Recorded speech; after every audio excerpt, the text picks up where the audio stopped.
It seems perfectly right that our next guest's name is Dave Odd. Yep. Dave Odd is founder of Odd Produce, Inc., says eating cicadas and a surprising amount of edible food around us is better for everything, including you. Good morning, Mr. Odd. Good morning. I have to ask, is that your real last name? It is not. It is a stage name. I was a stand-up comedian for like 15 years. And you used Odd because your act was odd? That was the original intent, yes. My mother still calls me that, so that's my name. Just for my own amusement, what's your real last name? It is Gold, actually. Dave Gold. Well, Dave Gold would have been a little cheesy. It's a whole change in outfits. Part of the reason was there were so many other comedians, not only named Dave, but with like Goldstein or Goldberg or Gold whatever. Sure. No, you had to find your lane. All right, you'll explain foraging in a moment, but why in God's name would we eat a cicada? Because I had a chocolate cicada once, and I'm still not right. I had a cicada pie once, and it was very crunchy. I will tell you, I ate cicadas last night for the first time ever for an Axios office hours event, and surprisingly not bad. In what form? What did you eat them? It was just deep fried. Deep fried cicadas. Well, because all the deep fried takes away the cicada crunch. You still have the cicada aftertaste. It makes it crunchier. You know, they say that they taste like shrimp, or like they compare them to shrimp, but they are not the texture of shrimp. They are much squishier than a shrimp. Yeah, you know why? Because they're a bug. Yeah. Well, yeah, but I mean, shrimp are bugs too. Don't ruin shrimp for me. So, do we know if cicadas are good for us? Can we? I mean, like, you're going to eat that? It's going to get stuck in For there. every 1,000 cicadas, you get 3 grams of protein. Now, what is it? Can we digest the cicada? Yeah, and is there a nutritional value? Well, yeah, I think it depends on what stage you eat them at, because when they're in the nymph stage, they are still in their hard exoskeleton, which is chitin, which is like your fingernails or your hair.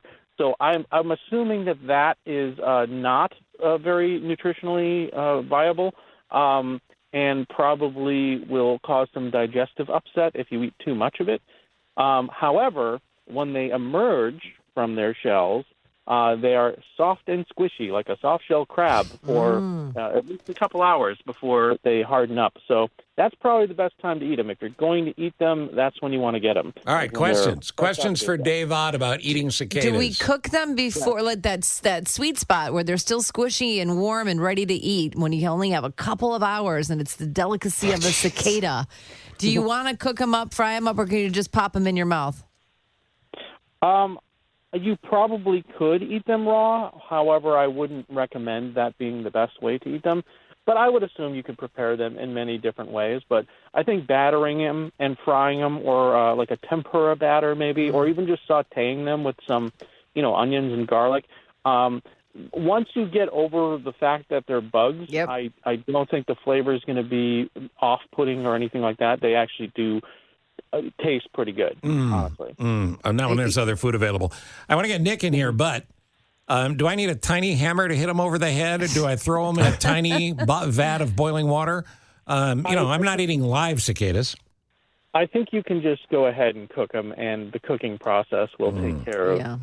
Try to ignore the screaming, Nick. So my biggest fear would be an off taste caused by I don't know, excrement. So like shrimp have mud veins, if you will. How do you deal with that? Here's the thing: the nymph stage of the cicada, that's the one that lives under the ground for 13 or 17 years.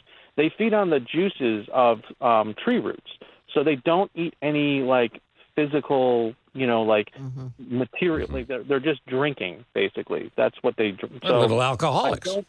I don't think that they poop. I don't think they have like poop in the traditional sense. Okay. So, and as adults, they don't even have mouth parts to eat.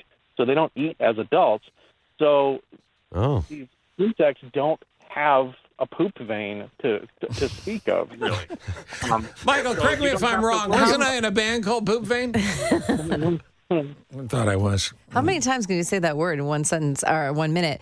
So you like to forage, Dave, and if you do, and there's all kinds of things you can forage for, but if we're looking for cicadas, is there a certain time of day that we should be out there picking them up, or is it just like Probably dusk and dawn, right? I don't know. Well, yeah. Typically, they're going to be coming out in the evenings. That's when they're going to be molting and stuff. But I think with so many of them out there, because like even the common cicadas that you see every summer, those are the dog day harvest flies, what they're called. Those guys, you'll normally find them at nighttime and dusk. That's when they're emerging.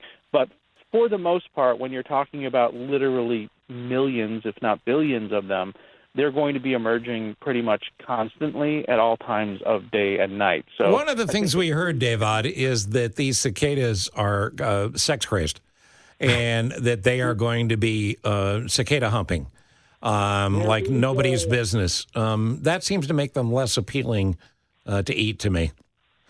Well, most winged insects that you might be familiar with, like butterflies and moths and things like that, for the most part, they spend most of their life as caterpillars or, larval stage.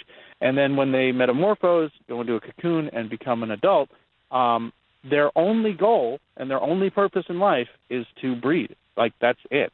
Because a lot of them only have like a week or two before they'll die. So that's their only real purpose as adults. Wow. It doesn't make them tastier. All right, so when you forage, you're obviously never going to go hungry. When you forage, what's something you could look for in the woods and eat tonight? Tonight, I think you can. There's a variety of things. Right now, stinging nettle is in season, and that's a pretty good, nutritious wild green just about anyone can find. And it's a really easy plant to identify because if you're not quite sure if it's stinging nettle, you just run your hand across it, and when it stings the hell out of you, you're like, oh, yeah, that's stinging nettle.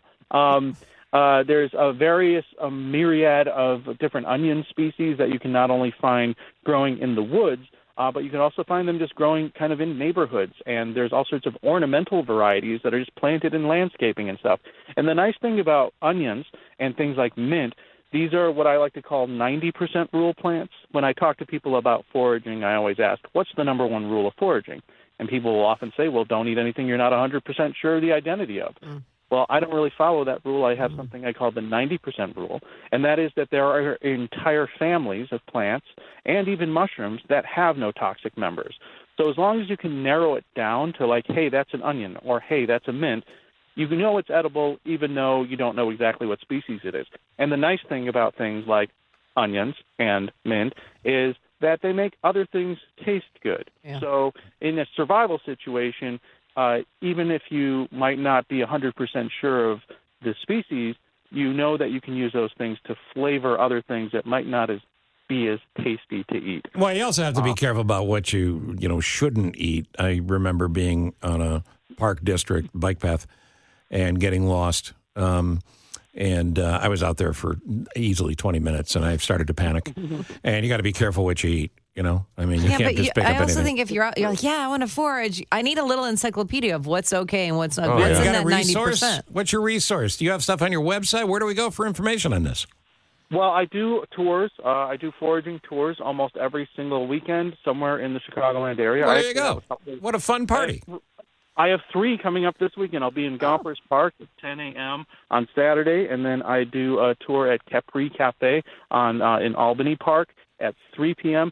Both of those come with the option of having a foraged meal after the tour at Capri Cafe, which includes all of the foraged things we saw on the tour. And then, every month I do a tour at Capri Cafe, and then I also do on Sunday I do an 11 a.m. tour at a Carnivore in Oak Park, and that also comes with the meal after the tour.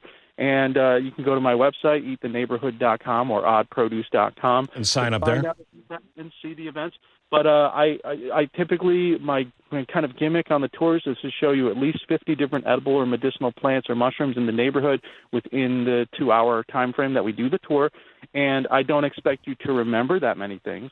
But if you can remember 5 or 10 of those things, that's the difference between life or death and a survival situation, which we're all definitely going to be in like the next 2 to 3 years. So wow!